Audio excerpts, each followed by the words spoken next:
பிறந்த குழந்தை முதல் 18 வயது வரை உள்ள குழந்தைகளுக்கான இலவச இருதய மருத்துவ ஆலோசனை முகாம் ஆகஸ்ட் 2 வரை கோவை KMCH மருத்துவமனையில் நடைபெறுகிறது. முன்பதிவிற்கு 8754887568. ஆயுர்வேதம் ஒரு பொக்கிஷம், நம் ஆயுள் நீட்டக்கும் அற்புதம். டாக்டர் ஸ்ரீவர்மாஸ்.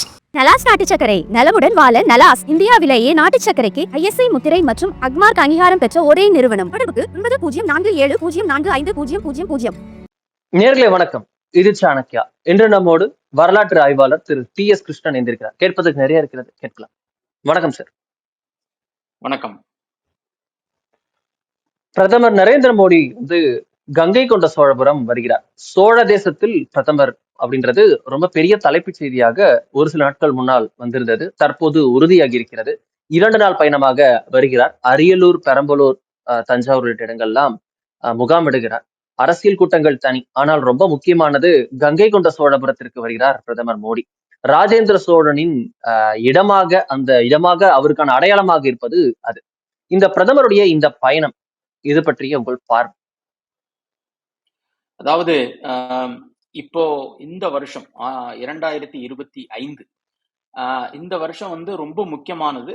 இந்திய வரலாறு, தமிழக வரலாறு விட்டுடுங்க, இந்திய வரலாறு கூட ஒரு முக்கியமான ஒரு வருடம் 2025. ஏன் அப்படின்னா, முதல்ல இங்கிருந்து ஒரு கடற்படையோடு தென்கிழக்கு ஏசிய நாடுகள் அவ்வளவு தூரம் போய் அங்கு உள்ள அந்த ஸ்ரீவிஜய பேரரசிற்கு எதிராக ஒரு தாக்குதலை நிகழ்த்திய ஒரு வருஷத்தினுடைய 1000வது ஆண்டு விழா. அதாவது 1025ஆம் ஆண்டு ராஜேந்திர சோழர் ஆட்சி செய்து கொண்டிருந்த போது இந்த படையெடுப்பு நடந்தது. இப்போ 1000 வருஷம் முடிஞ்சிருக்கு.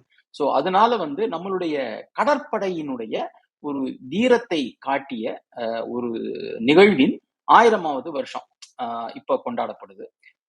குறிப்பாக அடுத்த வாரம் ஆடி மாதம் திருவாதிரை நட்சத்திரம் வருது. அதுதான் ராஜேந்திர சோழருடைய பிறந்த நாள். சோ இந்த வருஷத்துல அவருடைய பிறந்த நாள் கொண்டாட்டம், அதே போல இந்த கடற்படை எடுப்பினுடைய 1000வது வருஷம், இது ரெண்டையுமே மிக விமர்சையாக கொண்டாட வேண்டும் அப்படின்றதுனால கிட்டத்தட்ட இந்த நிகழ்ச்சியை ஏற்பாடு பண்ணியிருக்காங்க. அது நாம் எல்லாரும் சேர்ந்து கொண்டாடப்படக்கூடிய ஒரு நிகழ்வு. அதுல பாரத பிரதமர் அவர்கள் கலந்து கொள்வது ரொம்ப ரொம்ப மகிழ்ச்சியான விஷயம். தமிழர்களுக்கும் நம்முடைய வரலாற்றுக்கும் தொடர்ந்து பெருமை அளிக்கக்கூடிய வகையிலே பேசி வருகின்ற நம்முடைய பாரத பிரதமர் அவர்கள் இன்னும் ஒரு முக்கிய நிகழ்வாக இந்த கொண்டாட்டங்களில் அவர் கலந்து கொள்கிறார் என்பது வரலாற்று ஆர்வலர் என்கின்ற முறையில், தனிப்பட்ட முறையிலும் நம்ம எல்லாருக்கும் கூடிய ஒரு மகிழ்ச்சியான நிகழ்வா தான் நான் அதை பார்க்கிறேன். முதல்ல நம்ம கங்கை கொண்ட சோழபுரம்னா நமக்கு தெரிஞ்சது ராஜேந்திர சோழன் ஒரு பெரிய கடல்லாம் தாண்டி போய் கான்கர் பண்ணதுக்கு அப்புறம் அவர் ராஜராஜ சோழன் போலவே கங்கை கொண்ட சோழபுரத்தில் ஒரு பெரிய அவருக்கான கலை சிற்பமாக, ஒரு அடையாளமாக கங்கை கொண்ட சோழபுரத்தை எழுப்பினார் அப்படின்றதுதான் நமக்கு கோவில் ஸ்தலம் உட்பட அந்த ஒரு மான்யூமெண்ட் போல இருக்கக்கூடிய இதை உருவாக்கினார்ன்றதுதான் நமக்கு இருக்கக்கூடிய வரலாறு. இத பிரீஃபா ஒன்லைன்ல என்ன மாதிரி கத்துக்கிட்டீங்க சொல்லலாம். இப்போ நீங்க கொஞ்சம் அதை விளக்கமா புரியுற மாதிரி சொல்லாமே சார். அதாவது தஞ்சாவூர் ஒரு பெரிய தலைநகராக ராஜராஜ சோழன் காலத்துல உருவாயிடுச்சு. அதாவது விஜயாலய சோழன் காலத்துல ஆரம்பிச்சாலும், அவர் தான் முதல்ல ஊரை தலைநகராக உருவாக்கினாலும், ராஜராஜன் காலத்துல ஒரு பெரிய நகராக மாறிவிட்டது. பிரகதீஸ்வரர் கோயில் அங்க வந்த பிறகு அதற்கு பணியாளர்களே கிட்டத்தட்ட ஒரு 1000 பேர் இருக்கக்கூடிய அளவுக்கு அந்த கோயிலை சுற்றியே பல குடியிருப்புகள், அது தவிர அவருடைய படை வீரர்கள், அதற்கப்புறம் அந்த உள்ள அதிகாரிகள், ஒரு பெரிய பேரரசினுடைய தலைநகராக தஞ்சாவூர் வந்துட்டதுனால அந்த ஊர் அவ்வளவு கூட்டத்தை தாங்க முடியாமல் தவித்தது. இப்ப நம்ம இந்த சேட்டலைட் சிட்டி அப்படின்னு, இப்போ அகமதாபாத்துக்கு காந்தி நகர் அந்த மாதிரி உருவாக்கி அந்த தலைநகர் அது சம்பந்தமான விஷயங்களை மட்டும் ஒரு இடத்துல வைக்கிற மாதிரி, அப்பவே ராஜேந்திர சோழர் யோசிச்சு இவ்வளவு ஒரு கூட்டத்தை இந்த நகர் தாங்காது, அதனால ஒரு தனியாக ஒரு தலைநகரை நாம கட்டணும். ஏன்னா ராஜேந்திர சோழர் காலத்துல இன்னும் விரிவடைய ஆரம்பித்து விடுது. வடக்கு நோக்கி கிட்டத்தட்ட ஆந்திரா கர்நாடக பகுதியில் உள்ள பெரும்பகுதி அவருடைய ஆட்சியின் கீழே வந்துட்டது. சோ அப்படி இருக்கும்போது இன்னும் கொஞ்சம் வடக்கு திசையில நகர்ந்து ஒரு தனியான நகரை ஒன்றை நமக்காக தலைநகராக கட்டி இங்க தஞ்சாவூருடைய அந்த அந்த சுமையை குறைக்கலாம் அப்படின்ற ஒரு ஐடியால தான் அவர் கங்கை கொண்ட சோழபுரத்தை கட்ட ஆரம்பிக்கிறார். அப்போ அவருக்கு வந்து இந்த அங்க இதே மாதிரி எப்படி தன்னுடைய அப்பா ஒரு கோயிலை கட்டினாரோ தஞ்சாவூர்ல, அதே மாதிரி நம்மளும் ஒரு கோயில் கட்டணும். ஏன்னா அவரும் சிவபக்தர் தான். எப்படி ராஜராஜன் தன்னை சிவபாதசேகரன் சொல்லிட்டாரோ, இவர் சிவ சரணசேகரன் அப்படின்னு அவரை சொல்லிட்டாரு. சோ அவர் சிவர் பக்தர் அப்படின்றதுனால நம்மளும் இந்த மாதிரி ஒரு கோயிலை நம்மளுடைய தலைநகர்ல கட்டணும் அப்படின்னு சொல்லிட்டு, இப்போ அந்த கோயில் கட்டும்போது அதற்கு கும்பாபிஷேகம் பண்ணுவதற்கு புனித நீர் அப்படின்றத நம்ம கங்கையிலிருந்தே எடுத்துட்டு வரலாம். ஏன்னா கங்கை தான் வந்து மிக மிக புனிதம் நம்ம இந்துக்களுக்கு. சோ அதனால வந்து கங்கையிலிருந்து அந்த நீரை எடுத்து வரலாம். அப்படி வரும்போது ஒரு சத்திரிய ராஜாக்களுடைய ஒரு வழிமுறையான திக்விஜயம் மாதிரி நடத்திட்டு போய் இதை எடுத்துட்டு வரலாம் அப்படின்றது அவருடைய மனக்கண்ல இருந்தது. சோ அதனால வந்து என்ன பண்ணினார் அப்படின்னா, அவருடைய படைத்தலைவரை கூப்பிட்டு நீ போய் கங்கையிலிருந்து அவர் படையோடு போய் தண்ணீரை எடுத்து கொண்டு வா அப்படின்னு சொல்றாரு. அவர் வழியில ஏகப்பட்ட நாடுகள் இப்போ ஆந்திராவை தாண்டி உள்ள இந்த சத்தீஸ்கர் பகுதியிலிருந்து நேராக வங்காளம், அங்கதான் மகிபாலன் அப்படின்ற பால அரசர்களுடைய வம்சம் ஆட்சி செய்து கொண்டிருந்தது. அது வரைக்கும் போய் அந்த அரசனை தோற்கடித்து யானையே பாலமாக கட்டி, கங்கை நதி வந்து அந்த கிட்டத்தட்ட ஒரு முகாத்துவாரத்துக்கு நதியில ரொம்ப பெருசு.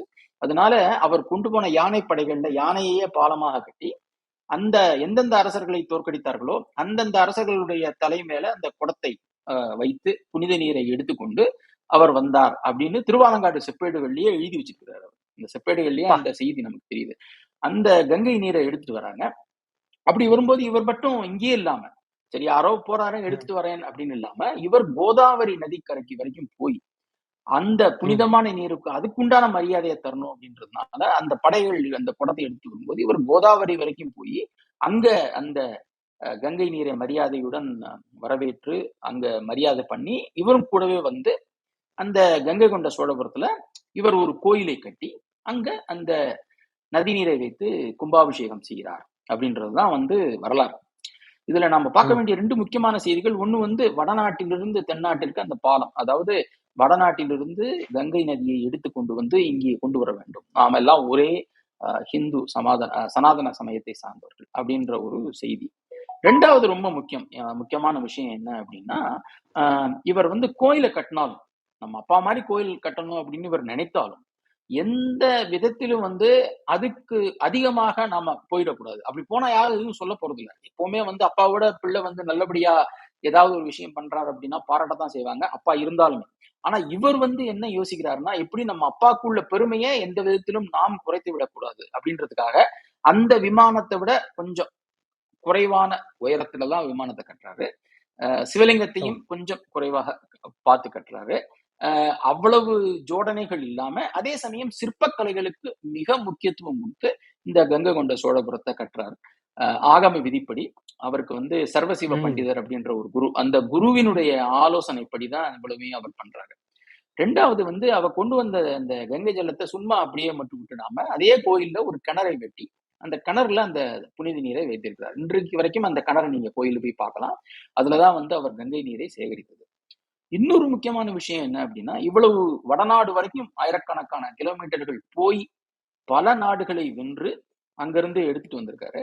அப்படி வரும்போது இந்த பெரிய வெற்றி எல்லாரும் என்ன பண்ணுவாங்க அப்படின்னா, ஒரு பெரிய வெற்றி தூண், விக்டரி பில்லர் அப்படின்னு சொல்லுவாங்கல்ல, அந்த மாதிரி ஒரு வெற்றி தூணை நிறுவி அதுல வந்து எழுதி வைப்பாங்க. நாங்க இப்ப சமுத்திரகுப்தர்னா பாத்தீங்கன்னா அந்த அலகாபாத் தூண்ல எழுதி வச்சிருக்காரு. அவர் தென்னாடு வரைக்கும் போய் என்னென்ன தேசங்களை வெற்றி கொண்டார் அப்படின்றத அந்த தூண்ல எழுதி வச்சிருக்காரு. அது வந்து நடைமுறை. ஆனா இவர் அதுலயும் கொஞ்சம் மாறுபட்டு ஒரு தூணை நிறுவுறதுனால என்ன, எல்லாரும் வந்து என் பெருமையை தானே சொல்லுவாங்க, அது மக்களுக்கு அதனால என்ன பயன் அப்படின்னு சொல்லிட்டு அந்த கங்கை கொண்ட சோழபுரத்துக்கு அந்த கோயிலுக்கு பக்கத்திலேயே ஒரு பெரிய ஏரி, இப்ப பொன்னேரின்னு சொல்லுவாங்க, அந்த கோயிலுக்கு பக்கத்திலேயே இருக்கிறது. அதுக்கு சோழகங்கம்னு பேர் வச்சு அந்த நீரை அதில் வைத்து ஒரு ஏரியை அங்கே வெட்டி பக்கத்தில் உள்ள எல்லா விவசாய நிலங்களுக்கும் நாம வந்து அதனால் பயன்பெற செய்வோம். ஜெயஸ்தம்பத்துக்கு பதிலாக ஜலஸ்தம்பம், அதாவது நீர் தூண் ஒன்றை நிறுவோம், வெற்றிக்கு அடையாளமாக அந்த ஏரி இருக்கட்டும்னா இன்னைக்கு தேதி வரைக்கும் அந்த ஏரி அவருடைய புகழை சொல்லிக் கொண்டிருக்கின்றது. இதெல்லாம் வந்து ரொம்ப ஆச்சரியமான விஷயங்கள் கங்கை கொண்ட சோழபுரத்தினுடைய அந்த கட்டுமானத்தை பற்றி. இன்றைக்கு தேதி வரைக்கும் ஒரு லைவ் டெம்பிள்னு சொல்லக்கூடிய மக்களால் வழிபடக்கூடிய ஒரு கோவிலாக அந்த கோயில் இருந்து வருகிறது. இதுல என்னன்னா பல இன்பிட்வீன் நடுவுல பல படையெடுப்புகளால் அழிந்தது. மாலிகப்பூர் தொடங்கி பலரால் அது சிதைக்கப்பட்டது. சமயத்துல ஆங்கில ஆட்சியாளர்களுடைய ஆட்சியில் என்ன பண்றாங்கன்னா, அந்த முகமண்டபத்தை முழுசும் பெயர்த்து அந்த பக்கத்துல கொள்ளிடத்துக்கு குறுக்க ஒரு அணை அந்த அணைக்காக இந்த கல்லெல்லாம் எடுத்துட்டு போயிட்டாங்க.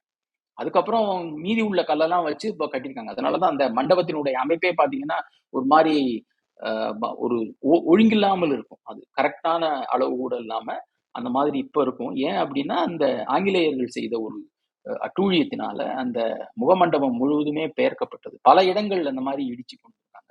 இருந்தாலும் இன்றைக்கு தேதி இவ்வளவு சீரழிவுக்கு பிறகும் இன்னைக்கு பாத்தீங்கன்னா ரொம்ப அற்புதமான ஒரு கோயிலா அந்த கோயில் இருந்துட்டு வருது.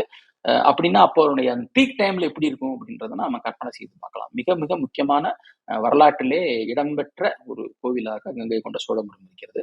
அங்க இந்த விழா நடக்கிறது ரொம்ப பெருமையான விஷயம். அதுவும் ராஜேந்திர சோழன். ஓகே. இதுல வந்து நமக்கு ஒரு ஒரு விஷயமும் இருக்கிறது இதுல. எம்பரரை வந்து ஒரு ரொம்ப ஒரு ஆக்ரோஷமாக விஸ்தரித்த ராஜேந்திர சோழன் அப்படின்னு ஒரு நெகட்டிவ் சென்ஸ்ல சிலர் வந்து போர்ட்ரே பண்ணதை நம்ம பார்த்திருக்கோம். இது அப்படி ஒரு ஒரு ஒரு கொடூர போல ராஜேந்திரன் ஏன் வந்து அவர் வந்து அப்படி ப்ரொஜெக்ட் செய்யப்படுகிறார் சிலரால்? அதுக்கு வந்து எனக்கு தெரிஞ்சு அவர் வந்து எந்த ஒரு அரசனை விடவும் கொடூரமானவராக இருந்தார் அப்படின்றதுக்கு எந்த விதமான சான்றுகளும் கிடையாது. சொல்ல போனால் அவர் வந்து ஒரு மெத்த படித்தவர். பண்டித சோழன் அப்படின்றதே வந்து அவருடைய பெயர். அப்படின்னா அவர் அவ்வளவு படித்தவர், ரொம்ப பண்பானவர். அவருடைய படையெடுப்புகள் வந்து ரொம்ப தூரம் போனதுக்கான ஒரு குறிப்பிட்ட காரணங்கள் இருக்கு. அப்படி இருந்தாலும் அங்க உள்ள நாடுகளை எல்லாம் தான் வசப்படுத்திக் கொள்ள வேண்டும், நம்மளுடைய ஆட்களை வைத்து அங்கே ஆட்சி செய்ய வேண்டும் அப்படின்லாம் அவர் நினைத்ததே கிடையாது. எந்தெந்த இடத்துக்கு போனாரோ அந்தந்த இடத்துல நம்மளுடைய கலாச்சாரத்தை பரப்பியிருக்கிறார். அங்க உள்ள கலாச்சாரத்தை இங்கே கொண்டு வந்திருக்கிறார். அங்க போய் அந்த அந்த உள்ளூர் கலாச்சாரத்தை அவர் சீரழித்தார் அப்படின்றதுக்கான எந்த விதமான ஒரு சான்றுகளும் கிடையாது. போர்னு நடக்கும்போது அங்கங்கே சில விதிமீறல்கள் இருந்திருக்கலாம். அது வந்து படைத்தலைவர்கள் நடக்கும்போது இருக்கும். அது போர்ல தவிர்க்க முடியாததே தவிர இவர் வந்து அதையெல்லாம் செய்தார் என்பதற்கான எந்த விதமான ஆதாரங்களும் இல்லை. அவருடைய செப்பேடுகள்ல வந்து அவரை பற்றி குறிப்பிட்டிருக்கிறதெல்லாம் நம்ம பார்த்தோம்னா அவர் வந்து தன்னை ஒரு பக்தராகத்தான் காட்டிக் கொள்கிறார். ஒரு போர் வெறி பிடித்தவராக எங்கேயுமே அவர் சொல்லிக் கொள்வதில்லை. அவருடைய கல்வெட்டுகள்லயும் அந்த மாதிரி இந்த இடத்துலயும் இருக்கிற மாதிரி எனக்கு தெரியல. எல்லாமே வந்து அவரை ஒரு சான்றோனாகவும் பல விஷயங்கள் தெரிந்தவராகவும் ஒரு குறிப்பிட்ட குறிக்கோளோட செயல்படுகிறார்கள். ஒரு ஸ்ட்ராட்டஜிஸ்ட்னு சொல்லுவாங்க. அந்த மாதிரி வியூகம் வகுத்து செயல்படுவோராகவும் தான் அவர் இருக்காரே தவிர கொடூரமான ஆளாக ராஜேந்திர சோழன் இருக்கார் அப்படின்றதுக்கான எந்த விதமான சான்றுகளும் வரலாற்று ரீதியாக இல்லை. ஓகே. இதுல கான்ஸ்பிரசி தியரிஸ் பாக்குறோம். சொல்லவா வேணும், இந்த சோசியல் மீடியா காலத்துல நிறைய வருது. குறிப்பா பிரதமர் மோடிக்கு ஒரு பவர் ஸ்ட்ரகிள் இருக்கு, அவருக்கும் RSSக்கும் ஒரு மோதல் இருக்கு, இந்த நேரத்துல பிரதமர் பரிகாரம் செய்ய வரார் அப்படின்னு ஒரு ஜோதிடப்பட்ட ஒரு கதை அது வந்து போயிட்டு இருக்கிறத நம்ம பாக்குறோம். அதே போல ராஜேந்திர சோழன் தன்னுடைய ராஜ்யத்தை விரிவாக்கம் செய்த பிறகு இந்த கங்கை கொண்ட சோழபுரத்தை கட்டி எழுப்பினான். அது வந்து 1000 வருடம் ஆகிறது. அவருடைய பராக்கிரமத்தை காட்டுகிறது. இப்போ அடுத்ததாக இந்தியா தனது ராஜ்ய விரிவாக்கத்தை மேற்கொள்ள இருக்கிறது. அதனாலதான் அங்க கர்ணி மாதா கோவிலுக்கு பிரதமர் மோடி போனார். தற்போது கங்கை கொண்ட சோழபுரத்திற்கு வருகிறார். சோ இந்த POK ரெக்லமினேஷன் அது போல இந்த விஷயங்களுக்கு எல்லாம் வந்து இந்த கான்ஸ்பிரசி ஆங்கிள்ஸ்க்கும் சொல்லப்படுகிறது. கோவிலுக்கு இந்த கங்கை கொண்ட சோழபுரம் வருவதும் வழிபாடு செய்வதும் அது போல ஏதாவது ஒரு பரிகாரமாகவோ இல்லது ராஜ்ய விரிவாக்கம் போன்றவைக்கு அருள் தரக்கூடிய ஸ்தலமாகவோ இது இருக்கிறதா? அது கான்ஸ்பிரசிஸ் ஒரு பக்கம் இருக்கட்டும், அதோடைய மகிமை என்னவா இருக்கு சார்? அதாவது இப்ப வந்து ஒரு ரீசென்ட் ட்ரெண்டாவே நம்ம பாக்குறோம். ஏதாவது ஒரு கோயில் இருந்ததுன்னா அதை வந்து ஒரு பரிகாரத்தலம் அப்படின்னு சொல்லி வச்சு அதை வந்து ஏகப்பட்ட ஆட்கள் வந்து ஒவ்வொரு கோவில்லையும் அந்த மாதிரி பரிகாரங்கள் பண்றதை பாக்குறோம். சோ அந்த மாதிரியான எந்த ஒரு பரிகார தலமாகவும் கங்கை கொண்ட சோழபுரம் இல்லை. அது ஒரு நல்ல பெரிய கோயில், இறைவனுடைய அருளை மிக மிக பெற்ற ஒரு கோயில் அப்படின்றதுல மாற்று கருத்தே இல்லை. அங்க எந்த கோயிலுக்கு போனால் நமக்கு நல்லது நடக்குமோ அதே மாதிரி கங்கை கொண்ட சோழபுரத்துக்கு போனாலும் நமக்கு இறைவனுடைய அருளால, சிவபெருமானுடைய அருளால நல்லது நடக்கும் அப்படின்றதுலயும் எந்தவித மாற்று கருத்தும் இல்லை. அதுக்கு இங்க போனா இது வந்து அரசை விரிவாக்கம் செய்வது, இல்லை அரசை வந்து நிலைநிறுத்துவது, அந்த மாதிரியான விஷயங்களுக்காக இங்க வரார் அப்படின்றதுல வந்து எந்த விதமான ஒரு இதுக்கு முன்னால உள்ள எந்த உதாரணமும் அப்படி கிடையவே கிடையாது. அவர் இங்க வர்றது வந்து இந்த ஒரு தருணத்தை கொண்டாட வேண்டும். 1000 வருஷம் அப்படின்றது ஒரு மிக முக்கியமான ஒரு மைல்கல் அப்படின்றதுனால அந்த தருணத்தை கொண்டாட வேண்டும். அதுக்கு கொண்டாடுறதுக்கு நீங்க எங்க போவீங்க? ராஜேந்திர சோழன் அவரை கொண்டாட வேண்டுமானால் நீங்கள் நினைப்பது கங்கை கொண்ட சோழபுரம். ஏன்னா அதுதான் அவருடைய தலைநகரா இருந்தது. இருந்தது. அந்த தலைநகரிலே முக்கியமான கட்டடம், அவருக்கு அரண்மனை இருந்தது. ஆனால் இப்போ அது மண்ணோடி போய்விட்டது. அகழ்வாராய்ச்சி செய்து அவருடைய சுவர்களை தான் கண்டுபிடிச்சிருக்காங்க. அவருக்கு அரண்மனையெல்லாம் எதுவும் இல்ல. அப்போ அவரை கொண்டாடக்கூடிய ஒரு இடமாக இருப்பது அவர் கட்டிய கோயில் தான். சோ அதனால அந்த கோயில் அது மாதிரி பாரத பிரதமர் மோடி அவர்கள் எந்த இடத்துக்கு போனாலும் அந்த இடத்தில் உள்ள கோயிலை போய் தரிசனம் பண்ணுவது வழக்கம். இப்போ ஸ்ரீரங்கத்துக்கு வந்தார், ராமேஸ்வரத்துக்கு வந்தார், அந்தந்த கோயில்களுக்கு போனார். மதுரைக்கு போகும்போது மீனாட்சி அம்மன் கோயில் போனார்.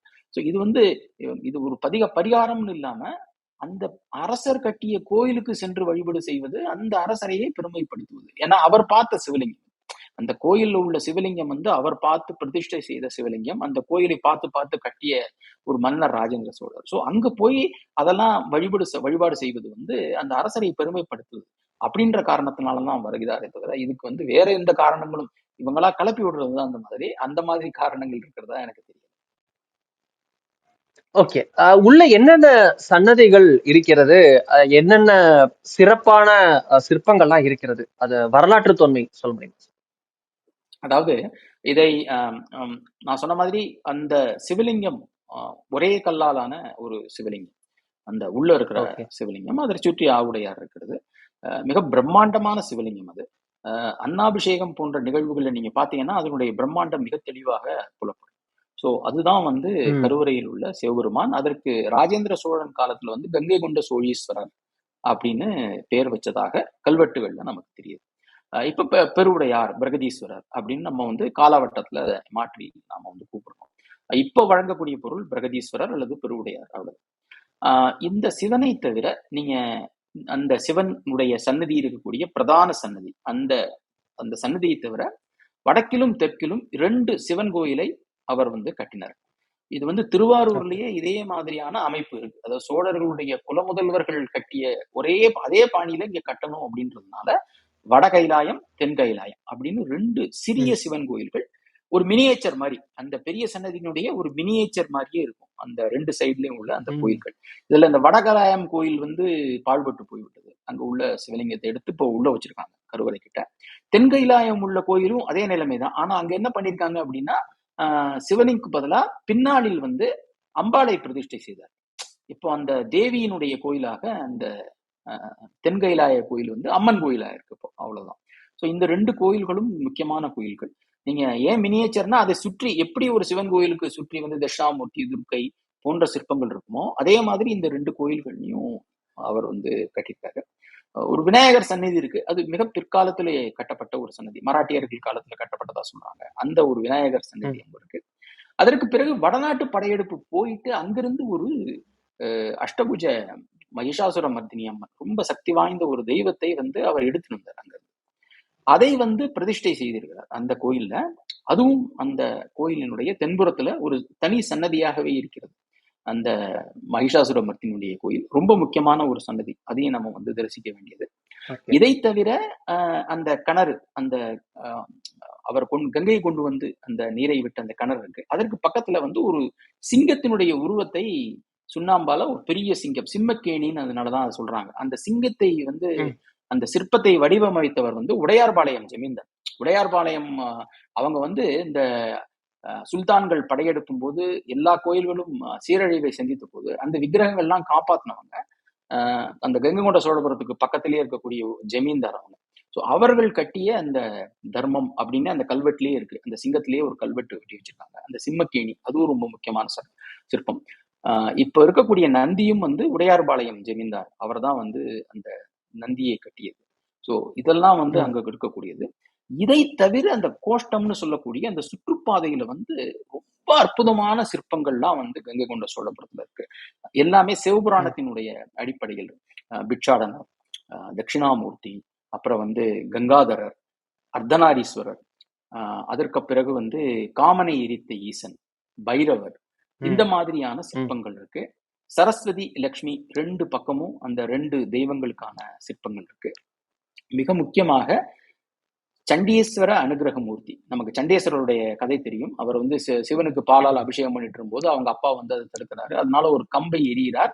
அது மழுவாக மாறி அவர் தந்தையை வீழ்த்துகிறது. அது தந்தையை இருந்ததுனால சிவபெருமானே சண்டேஸ்வரரை கூப்பிட்டு அவருக்கு அவர் பேர் விசார சர்மா, ஆனா அவரை சண்டேஸ்வர அனுகிரகமூர்த்தி அப்படின்னு சொல்லி அவரை வந்து சண்டேஸ்வரருடைய அந்த அவருக்கு கொன்றை மாலையெல்லாம் சூட்டி அவரை வந்து அந்த சண்டேஸ்வரர் ஈஸ்வர பட்டம் கொடுக்கக்கூடிய அந்த சிற்பம், அழகான சிற்பம் வந்து அங்க இருக்கு. அது மிக மிக அற்புதமான ஒரு சிற்பம்.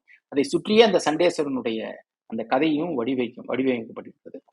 ராஜேந்திரருக்கு அந்த சிற்பத்தின் மேல ஏகப்பட்ட பிரியம் இருக்கும் போது, ஏன்னா சண்டேஸ்வரர் சந்நிதி அப்படின்றது அந்த சிவலிங்கத்திலிருந்து நீர் வழியக்கூடிய அந்த தாரையினுடைய எதிர்ப்புறம் தான் வந்து சிவன் கோயில்களில் வைப்பது வழக்கம். இங்க கொஞ்சம் மாத்தி அந்த சண்டேஸ்வர அனுகிரகமூர்த்தி சிற்பத்திற்கு எதிராக அந்த சண்டேஸ்வரர் சந்நிதியை அவர் வந்து கட்டியிருக்கிறார். ரொம்ப கொஞ்சம் வித்தியாசத்தை பண்ணி. சோ இந்த மாதிரி அழகழகான சிற்பங்கள் கீழே உள்ள கோஷ்டம் மட்டும் இல்லாம 2வது தளத்திலும் அற்புதமான சிற்பங்கள் சிவபுராணத்திலிருந்து எடுத்து அவர் வந்து அங்க வந்து கட்டியிருக்கிறாரு. சோ இதெல்லாம் வந்து மிக மிக முக்கியமாக நாம் அங்கே கவனிக்க வேண்டிய ஒரு விஷயமாக கருதுகிறேன். Okay sir. இதுல நம்ம பார்க்கிறோம் பிரதமர் மோடி அவர்கள் வந்து நாணயத்தை வெளியிட இருக்கிறார், அறிமுகப்படுத்த இருக்கிறார்னு வருது.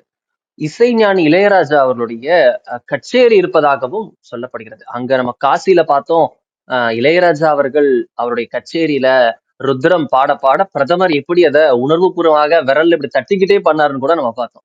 அப்படி இருக்க இளையராஜா அவர்கள் இசைஞானி அங்க இருக்கார், பிரதமர் அங்க இருக்கார் அப்படின்றது இந்த 1000வது படையெடுக்கப்பட்டு நம்ம கங்கை கொண்ட சோழபுரம் எழுப்பப்பட்ட இந்த 1000வது ஆண்டில் இது எப்படி நம்ம உணர்வுபூர்வமா பார்க்கணும்? ஒரு தமிழனாக ஒரு ஒரு சோழர் காலத்தை விரும்பக்கூடியவர்களாக எப்படி நம்ம பார்க்கணும்?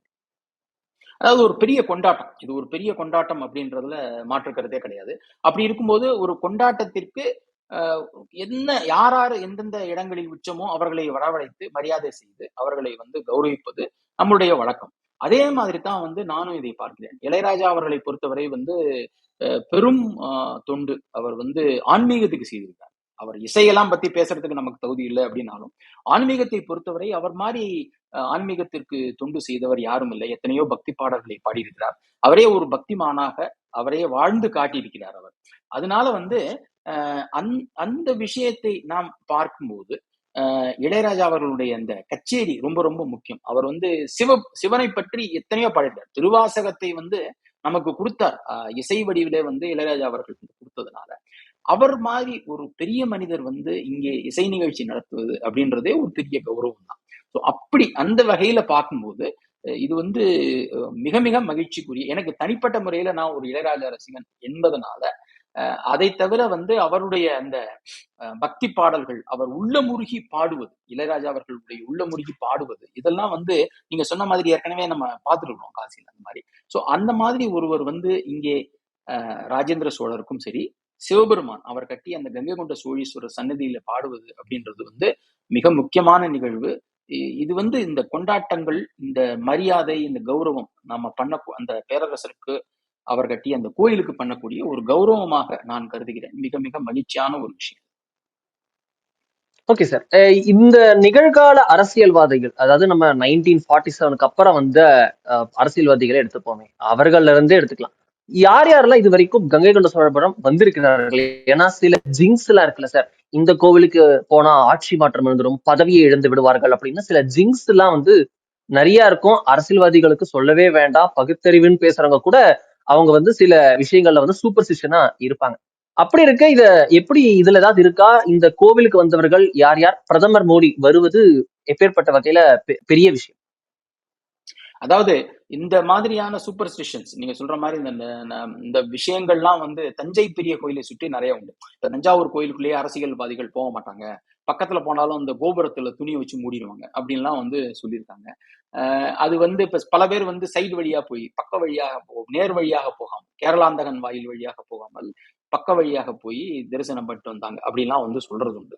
அதற்கு பிறகு எனக்கு தெரிந்த வரையில யாருமே அங்க போறது இல்லை. இது ஒரு 2-3 பேர் போய் என்ன ஆச்சுன்னு தெரியல. கடைசியில வந்து இப்ப தஞ்சை பெரிய கோயிலுக்குள்ள ஒரு பெரிய அரசியல்வாதி ஒருத்தர் போய் நான் வந்து பார்த்ததே இல்லை. எனக்கு தெரிந்து சீமானவர்கள் மட்டும் போனதா ஞாபகம். போனா சீமானவர்கள் மட்டும் போனதா ஞாபகம். போனதா ஞாபகம். அந்த மாதிரியான ஒரு நம்பிக்கைக்கு இடமே கிடையாது. ஏன்னா இறைவனுடைய சன்னதி தஞ்சை பெரிய கோயிலை பொறுத்தவரை ராஜராஜ சோழன் வந்து நேரடியாக கட்டியது. அங்கே பல சித்தர்களுடைய ஒரு ஆசீர்வாதம் இருக்கு. அப்படி இருக்கும்போது இதுக்கு ஏன் பயப்படுறாங்க அப்படின்றது தெரியல. அந்த மாதிரியான ஒரு நம்பிக்கை ஆனால் தஞ்சை பெரிய கோயிலை சுற்றி இருக்கிறது அப்படின்றது மட்டும் உண்மை. ஆனா நம்ம கங்கை கொண்ட சோழபுரத்தை பொறுத்தவரை அந்த மாதிரி எதுவுமே கிடையாது. சொல்லப்போனால் இந்த கோயிலை பற்றி பலருக்கு தெரியவே தெரியாது. தஞ்சை பெரிய கோயில்ல இந்த மாதிரியான விஷயங்கள் சொல்லப்பட்டாலும் கூட, அந்த கோயில் வந்து மிக பிரபலமாக அறியப்பட்ட ஒரு கோயில். நிறைய பேருக்கு அது தெரியும். சுற்றுலா பயணிகள் அதிக அளவில் வரக்கூடிய ஒரு கோயிலாக தஞ்சை பெரிய கோயில் இன்று வரை இருந்து வருகிறது. ஆனால் கங்கை கொண்ட சோழபுரத்தை பொறுத்தவரையிலையும் அந்த மாதிரியான ஒரு பிரபலமான கோயில் அப்படின்னு நம்ம சொல்ல முடியாது. சில வருடங்களில் தான் வந்து அந்த உள்ளூர்ல இருக்கிற சிலர் வந்து அவர்கள் அந்த கொடிமரத்தை கட்டி, இதற்கு வந்து அந்த அவர்கிட்ட கேட்டேன், அதை நடத்தி கொண்டிருப்பவர் வந்து என்ன சொன்னார் அப்படின்னா, காஞ்சி பெரியவருடைய ஆலோசனையின் காரணமாக இதை வந்து இந்த துவஜஸ்தம்பத்தை நான் வச்சேன் அப்படின்னு சொல்றாரு. சோ அந்த ஊர்ல இருக்கிறவர் என்ன சொன்னாருன்னா, காஞ்சி பெரியவருடைய அந்த ஒரு கட்டளையின் பேரிலே அங்க கொடிமரத்தை வைக்க வேண்டும் அப்படின்னு நாங்க நினைச்சோம். சோ அந்த மாதிரி ஒரு தங்க கொடிமரத்தை வந்து நாங்க நிறுவினோம். அந்த கொடிமரத்தினுடைய பீடம் தான் இருந்தது அதுக்கு முன்னால. இப்ப பார்க்கக்கூடிய அந்த தங்க கொடிமரம், தங்க முலாம் பூசிய கொடிமரம் வந்து முதல்ல இல்ல. இப்ப அங்கதான் அப்பதான் வச்சிருக்காங்க.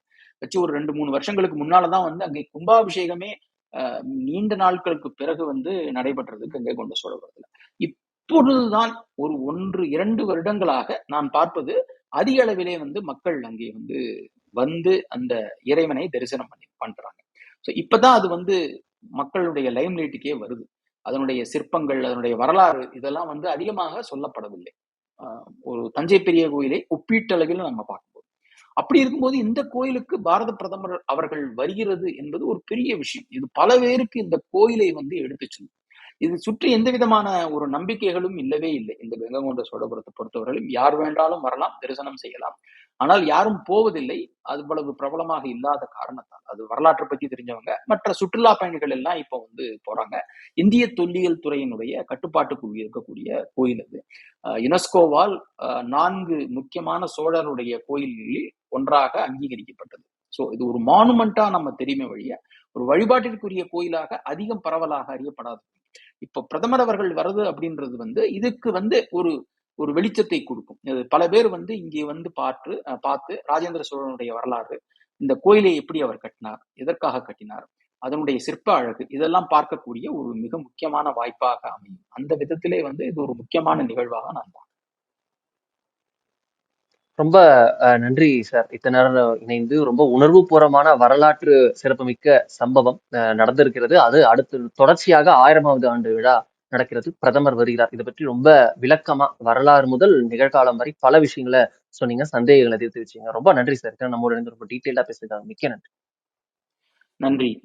மீண்டும் ஒரு வாய்ப்பு சாணக்கியா டிவியில் பேச கிடைத்தது.